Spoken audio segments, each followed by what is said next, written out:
चार दोस्त कबीर, रोहन, चंदू और समीर जंगल कैंपेनिंग के लिए गए हुए थे। जंगल की गहराइयों में जाते हुए चारों दोस्त बहुत एक्साइटेड थे। वो पहली बार था जब उन्होंने ऐसा कुछ प्लान बनाया था। अब ये सब जंगल में कुछ आगे ही गए थे कि चंदू की नजर साइड में एक पत्थर की मूर्ति पर पड़ी, जिसके दो बड़े नुकीले दांत निकले हुए थे और सर पर सींग बनी थी। नीचे कुछ अजीब भाषा में लिखा हुआ था। चंदू रुककर उस मूर्ति की तरफ देखने लगा और उसके दोस्त आगे बढ़ चुके थे। तभी रोहन ने उसे आवाज लगाई और चंदू जैसे नींद से जाग गया हो, उस मूर्ति की तरफ देखकर उसने सोचा, इतनी डरावनी मूर्ति। और फिर चंदू जल्दी जल्दी अपने दोस्तों की तरफ बढ़ गया। लेकिन चंदू को एक अजीब सा डर लग रहा था। चंदू का बैकग्राउंड ग्रामीण क्षेत्र से था और उसने ऐसे जंगलों के बारे में काफी कुछ किस्से सुन रखे थे। इसलिए उसने अपने दोस्तों से कहा कि हम और ज्यादा गहराई में नहीं जाते हैं, बल्कि यहीं पर अपने टेंट लगा लेते हैं। लेकिन बाकी तीनों उसका मजाक उड़ाने लगते हैं और उसे कहते हैं कि वो गांव छोड़कर शहर तो आ गया है, लेकिन अपनी गांव की सोच भी लेकर आया है।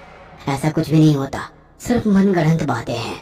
अब ये लोग कुछ गहराई तक गए ही थे कि चंदू ने कहा कि उसे ऐसा लग रहा है जैसे उसके आसपास कोई है और कोई उनका पीछा कर रहा है।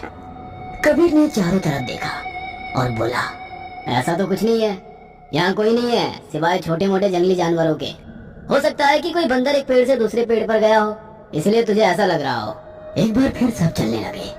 सब आपस में बात कर रहे थे कि खाने पीने का क्या क्या सामान है और किसे कैसे इस्तेमाल करना है। उनकी प्लानिंग थी कि किसी नदी या तालाब के किनारे टेंट लगाया जाए, ताकि नदी से ताजी मछलियां भी मिल जाए तो मजा ही आ जाए। समीर ने अपने बैग की तरफ इशारा करते हुए कहा कि उसके बैग में उनके हिसाब से पूरा दारू का स्टॉक है।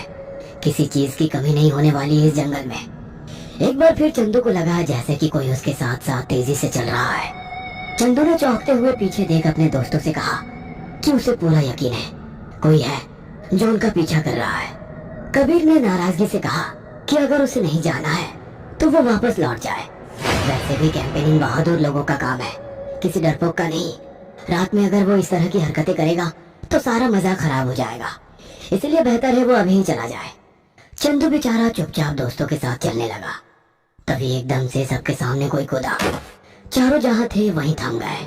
उन्होंने देखा कि उनके सामने दो अधेड़ उम्र के लोग थे, जिनके चेहरों पर और हाथों पर सफेद कलर के चूने की तरह कुछ डिजाइन बने हुए थे। उनके कंधों पर तीर और कमान थे और कमर के नीचे छोटा सा कपड़ा लपेट रखा था। अचानक ऐसे लोगों को देखकर चंदू घबरा गया और उसने कहा, कौन है ये लोग? इस पर कबीर ने कहा, चुपचाप खड़े रहो, ये लोग आदिवासी है, ये इसी जंगल में रहते हैं। ऐसी कोई हरकत मत करना जिससे इन्हें लगे कि इनको हमसे कोई खतरा है। कबीर आगे आया, उसने अपने दोनों हाथ ऊपर कर लिए और एक अजीब सी भाषा में कुछ बोलने लगा। कबीर के बाकी तीनों दोस्त हैरान थे कि ये क्या बोल रहा है। कबीर ने जैसे ही अपनी बात खत्म की, वह आदिवासी लोग भी कबीर की तरह कुछ कहने की कोशिश करने लगे, साथ ही साथ कुछ इशारा भी करने लगे। कबीर ने आखिर में अपना सिर झुकाकर कुछ बोला और वे लोग वहां से चल गए। कबीर के दोस्तों ने पूछा कि आखिर ये लोग कौन थे और क्या बात कर रहे थे। कबीर इनकी भाषा कैसे बोल रहा था जो बाकी किसी को समझ नहीं आ रही थी।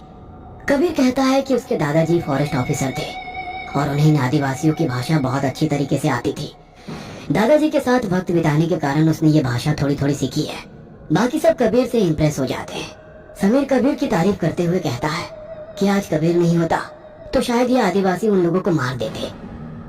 चंदू ने पूछा कि आखिर आदिवासी कह क्या रहे थे, तो कबीर कहता है, अरे इन आदिवासियों ने इस जंगल में और अंदर तक जाने से मना किया है क्योंकि इसके आगे खतरा है। यह सुनकर चंदू घबराते हुए कहता है, कैसा खतरा? और कबीर कहता है, इन लोगों का मानना है कि यहाँ बेताल का बसेरा है। घने जंगल के तालाब के उस पार उसकी सीमा शुरू होती है। वहीं कुछ आगे जाकर एक गुफा है जिसमें बेताल को कैद करके रखा गया है। अगर गलती से भी वो जाग गया तो सबके लिए मुसीबत बनकर टूटेगा, इसलिए आदिवासी इस बात का ध्यान रखते हैं कि कोई उस तरफ ना जाए। चंदू डर कर कहता है कि हम क्यों अंदर की तरफ जा रहे हैं? मैं तो पहले ही बोला था कि हमें अंदर नहीं जाना चाहिए। लेकिन कबीर कहता है कि डरने की कोई बात नहीं है, मैंने बात कर ली है उन आदिवासियों से। उन आदिवासियों ने कुछ आगे जो तालाब है वहाँ पर कैंप लगाने के लिए कह दिया है, लेकिन उससे आगे हम लोग नहीं जा सकते। ये सुनकर बाकी सब सुकून में आ जाते हैं, लेकिन चंदू को अब भी डर लग रहा था। शाम से पहले चारों ही उस तालाब के किनारे पहुंच जाते हैं। वहां उन्होंने अपने अपने कैंप लगा लिए और आग जलाकर साथ में लाए खाने की चीज और दारू लेकर बैठ गए। यूं ही हंसी मजाक चल रही थी कि चंदू ने डरते हुए पूछा कि आखिर उस आदिवासी ने जो गुफा के बारे में बताया था वो किस तरफ है। चंदू की बात पर कबीर कहता है कि इस तालाब की दूसरी तरफ वो पेड़ों का जो झुंड दिख रहा है उसके पीछे ही वो गुफा है। चंदू को डरता देख कबीर बोलता है, अगर चंदू को डर लग रहा है तो चंदू टेंट के अंदर जाकर सो जाए। और फिर तीनों चंदू के नाम पर हंसने लगे। चंदू बड़ी हिम्मत करके वहीं बैठा रहा। धीरे धीरे सब पर शराब का नशा चढ़ने लगा था और एक एक करके चारों ही अपने कैंप में जाकर सो गए। आधी रात के करीब जोर से सियारों के रोने की आवाज आ रही थी और उल्लू अपने पंख फड़फड़ा कर एक अजीब सा डरावना माहौल बना रहा था। जंगल के बीचों बीच कैंप में सुकून से सो रहे इन चारों लड़कों को जैसे किसी चीज की कोई फिक्र ही नहीं थी। तभी चंदू की आंख खुली और चंदू को लगा जैसे कोई उसके टेंट के बगल से गुजरा है। ये देखकर चंदू के हाथ पैर ठंडे हो गए। जो थोड़े बहुत नशा उसके सर पर था वो भी 1 मिनट में फुर हो गया और चंदू उठकर बैठ गया। चंदू ने देखा वो परछाई जो उसके टेंट के सामने से होकर गई थी वह पीछे की तरफ जा रही थी। बड़ी हिम्मत करके चंदू उठा और उसने टेंट से झांक कर देखा तो उसे बाहर जल रही आग के सिवाय कोई नजर नहीं आया। चंदू दबे पांव अपने टेंट से निकला और अपने दोस्तों की टेंट की तरफ गया। उसने रोहन और समीर को उठाने की कोशिश की लेकिन दोनों में से कोई नहीं उठा। फिर जब वो कबीर के टेंट में गया तो उसने देखा वहां कबीर नहीं था। चंदू सोचने लगा कि आखिर इतनी रात में कबीर कहाँ जा सकता है। तभी उसे अपने टेंट के पीछे से किसी के धीरे धीरे बात करने की आवाज सुनाई दी और चंदू दबे पांव उस तरफ गया। उसने झांक कर देखा तो चंदू के हैरानी का कोई ठिकाना नहीं रहा क्योंकि कबीर उन्हीं 2 आदिवासियों से बात कर रहा था जो आते वक्त उन्हें जंगल में मिले थे और अपने हाथ के इशारे से तालाब की दूसरी तरफ कुछ दिखा रहा था। चंदू को कबीर पर शक होने लगा। कबीर का उन लोगों की तरह बात करना, कबीर का सभी दोस्तों को यहाँ लेकर आना, यह सब कुछ चंदू को कुछ गड़बड़ लग रहा था। चंदू ने सोचा कि वो जाकर रोहन और समीर को बताएगा लेकिन इससे पहले कि चंदू वहाँ से जा पाता उसका पैर एक सूखी लकड़ी पर पड़ा और उस लकड़ी के टूटने से वहाँ आवाज हुई जैसे कि कबीर और वो दोनों आदिवासी चंदू की तरफ देखने लगे। चंदू के चेहरे पर पसीना और डर साफ दिख रहा था। कबीर ने नाराजगी से चंदू की तरफ देखा और पूछा कि चंदू यहाँ क्या कर रहा है। चंदू हकलाते हुए अपनी छोटी उंगली दिखाकर बोला कि वो बाथरूम जाने आया था।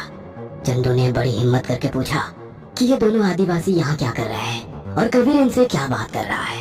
कबीर बड़े आराम से बोला कि कुछ नहीं, इन दोनों को हम सबकी फिक्र हो रही थी इसलिए ये देखने आए थे कि हम चारों ठीक ठाक है या नहीं, क्योंकि मुझे इन दोनों की भाषा आती थी इसलिए इन्होंने कबीर को ही उठाया था।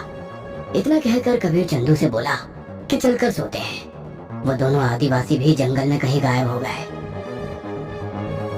चंदू कबीर की तरफ शक से देख रहा था। कबीर चंदू की तरफ देखकर अपने मन में मुस्कुराता हुआ बोला, ये बहुत होशियार बनता है, सबसे पहले नंबर इसका ही आएगा। अब वक्त आ गया है, बेताल जाग कर रहेगा।